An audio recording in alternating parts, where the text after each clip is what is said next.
Seja bem-vindo ao mundo marcial. Hoje, vamos revelar os segredos de uma técnica ancestral que domina o combate corpo a corpo, o Tin Na. Conhecido por seu poder de controlar, imobilizar e neutralizar adversários, o Tin Na vai além de simples golpes, focando no controle preciso de articulações e pontos de pressão. Neste vídeo, você vai descobrir como essa arte impressionante é usada em diversos estilos de Kung Fu e como pode transformar até os menores movimentos em armas de defesa pessoal. A história do Tin Na começa há milhares de anos, nas profundezas da antiga China. Suas raízes estão ligadas ao início das dinastias guerreiras, onde a necessidade de capturar e subjugar o inimigo era tão vital quanto derrotá-lo em combate. As primeiras evidências de técnicas semelhantes ao Tin Na aparecem já na dinastia Zhou, 1046 a 256 a.C., quando guerreiros desenvolviam métodos para prender, desarmar e controlar oponentes durante conflitos territoriais e rebeliões. No entanto, foi durante as dinastias Qin, 221 a 206 a.C., e An, 206 a.C. a 220 d.C., que o Tin Na começou a tomar forma como um conjunto sistematizado de técnicas. Os generais e comandantes da época entenderam que não era suficiente apenas derrotar o inimigo com espadas ou lanças. Era necessário capturar prisioneiros de guerra, desarmar combatentes sem causar fatalidades imediatas, em muitos casos, controlar adversários para interrogá-los ou usá-los como reféns. Assim, as técnicas de mobilização e controle corporal começaram a se tornar parte integral do treinamento militar. Essas técnicas não eram apenas práticas de campo de batalha. Elas também encontravam aplicação no treinamento dos guarda-costas imperiais e na segurança das cidades.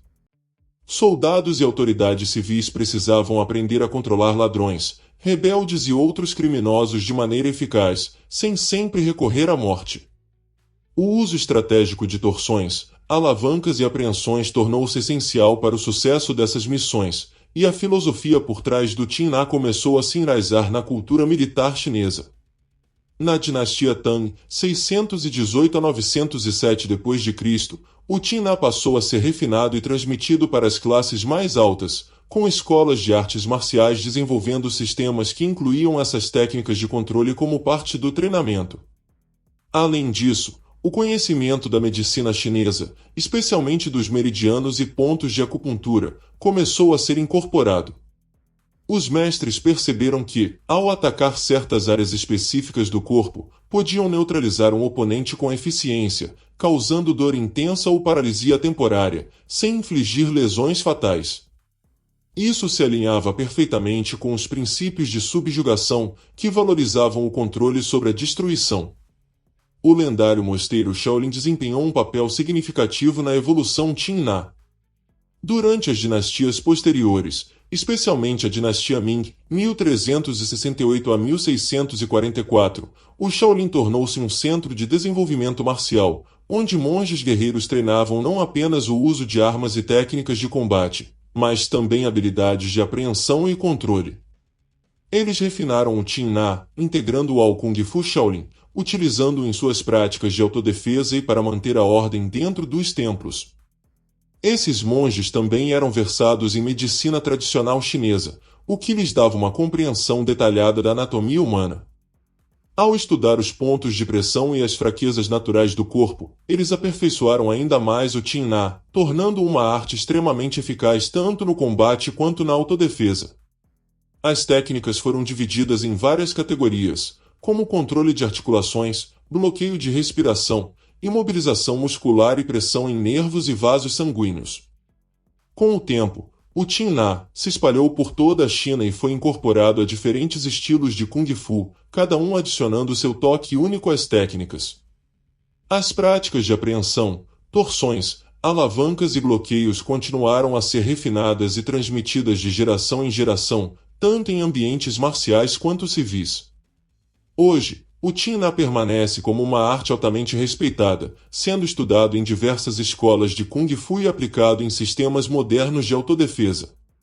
O legado dessa arte milenária é a combinação perfeita de sabedoria ancestral, estratégia militar e conhecimento da anatomia humana, que continua a ser relevante no mundo das artes marciais até os dias atuais. As técnicas de Tina são amplamente conhecidas por sua eficácia em imobilizar, controlar e subjugar um oponente, seja no combate ou em situações de autodefesa. Elas são utilizadas para interromper ou neutralizar os ataques de um adversário, aplicando torções, alavancas, bloqueios e pressões em articulações e músculos. Vamos explorar as principais características detalhadas das técnicas de Tina. Torções articulares. As torções articulares são uma das características mais importantes do Tina. Elas envolvem a manipulação de articulações, como pulsos, cotovelos, ombros e joelhos, de modo a dobrá-las em direções antinaturais, causando dor intensa e, em muitos casos, desativando temporariamente o movimento do oponente. O objetivo é criar uma alavanca sobre a articulação para gerar um efeito de submissão ou imobilização. Aplicação rápida e precisa, geralmente usada em resposta a um ataque ou tentativa de golpe. Envolve o uso de força mínima do praticante, usando a estrutura natural do corpo do adversário contra ele.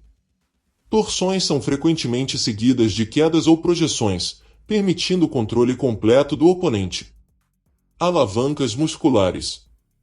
As alavancas musculares visam imobilizar os músculos e tendões de grandes grupos musculares, como braços, pernas ou pescoço.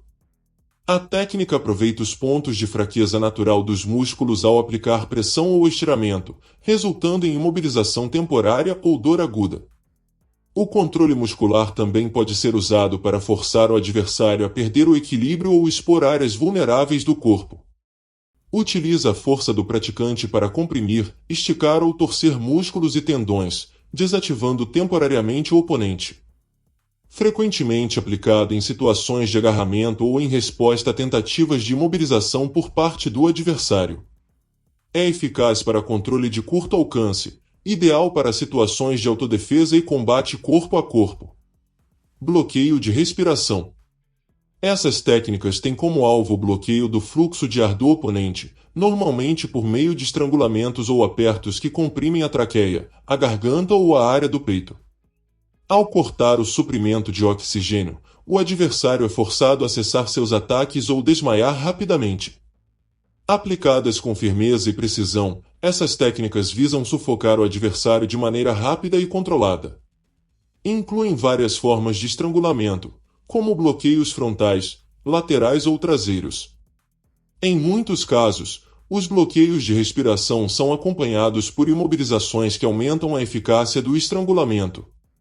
Pressão em pontos nervosos. Este é o uso mais especializado do Tina, em que o praticante ataca pontos de pressão ou meridianos de energia do corpo, semelhantes aos pontos usados na acupuntura.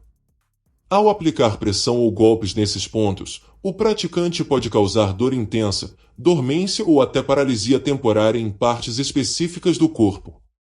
Baseadas em conhecimentos médicos da anatomia e da circulação de energia no corpo, essas técnicas requerem um nível elevado de precisão. Elas podem ser usadas tanto para incapacitar um oponente quanto para reduzir sua capacidade de reagir. São frequentemente usadas em conjunção com outras técnicas de Tina, como torções articulares ou alavancas musculares, para maximizar o controle sobre o oponente. Imobilizações e controles. As imobilizações são usadas para controlar totalmente o corpo do oponente, restringindo seus movimentos de maneira eficaz. Essas técnicas podem ser usadas para prender os braços, pernas ou o corpo inteiro, garantindo que o oponente não possa atacar ou escapar. São técnicas de controle de longo prazo, aplicadas após o adversário ser neutralizado por uma torção ou alavanca. Envolvem o uso de agarramentos e travamentos, onde o praticante se posiciona para limitar os movimentos do oponente. São utilizadas tanto em combates quanto em cenários de aplicação da lei, onde o controle do oponente é necessário sem o uso excessivo de força letal. Desarme de armas. Embora o Tina seja mais conhecido pelas técnicas de controle corporal, ele também inclui métodos para desarmar oponentes armados. O praticante aprende a neutralizar rapidamente armas como facas, bastões ou espadas, utilizando torções e alavancas para desviar ou tomar controle da arma do agressor. Envolve movimentos rápidos e precisos para neutralizar o ataque de uma arma. O praticante usa alavancas e torções nas articulações da mão, punho ou braço do adversário para forçá-lo a soltar a arma. Essas técnicas geralmente são seguidas por controles corporais ou projeções para garantir que o oponente esteja totalmente imobilizado. Projeções e quedas. Além de torções e alavancas, o Tin-Na também inclui projeções e técnicas de queda, nas quais o praticante usa o peso e o movimento do oponente contra ele, derrubando-o no chão. Essas técnicas podem ser usadas para finalizar um ataque após uma torção ou alavanca. Utiliza o princípio da alavanca e do desequilíbrio para projetar o oponente no chão de forma controlada. Muitas vezes, o oponente é jogado após ter suas articulações comprometidas ou seu equilíbrio quebrado. As quedas são usadas tanto para desestabilizar o oponente quanto para imobilizá-lo, possibilitando uma submissão completa. Controles com uma mão. Esta técnica permite que o praticante controle o oponente usando apenas uma mão, geralmente em combinação com uma torção de pulso ou cotovelo. Isso permite que a outra mão fique livre para atacar, desarmar ou realizar outras ações de combate. Envolve alta precisão e coordenação, com foco em torções rápidas e eficazes.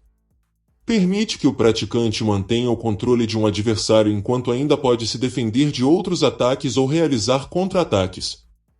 É amplamente utilizado em combates rápidos e situações de múltiplos oponentes. Vários estilos de Kung Fu incorporam as técnicas de Tin-Na em seus treinamentos, utilizando-as como parte de suas estratégias de combate para controle e imobilização do oponente. Alguns dos estilos mais notáveis que utilizam o Tin-Na incluem Shaolin Kung Fu, Garra de Águia, Louva-a-Deus, Garça Branca, Hung-Gar. Esses estilos de Kung Fu demonstram como o Tin-Na é uma técnica versátil, aplicada em uma ampla variedade de abordagens de combate.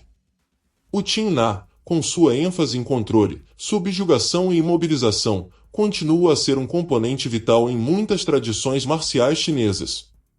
As técnicas de Tin-Na são um conjunto versátil e poderoso de ferramentas dentro das artes marciais chinesas.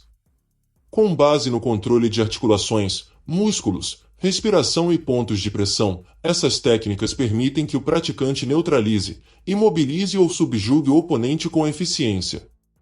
O Tin-Na combina perfeitamente a ciência do corpo humano com a arte do combate, exigindo precisão, controle e entendimento profundo da anatomia e da energia corporal. E assim, chegamos ao final dessa jornada pelo fascinante mundo do Tin-Na.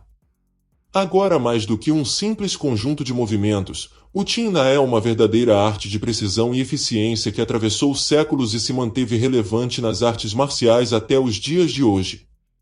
Se você gostou desse conteúdo e quer aprender ainda mais sobre técnicas marciais e como aplicá-las, não se esqueça de se inscrever no canal, deixar o seu like e compartilhar com os amigos. Até a próxima, no Mundo Marcial.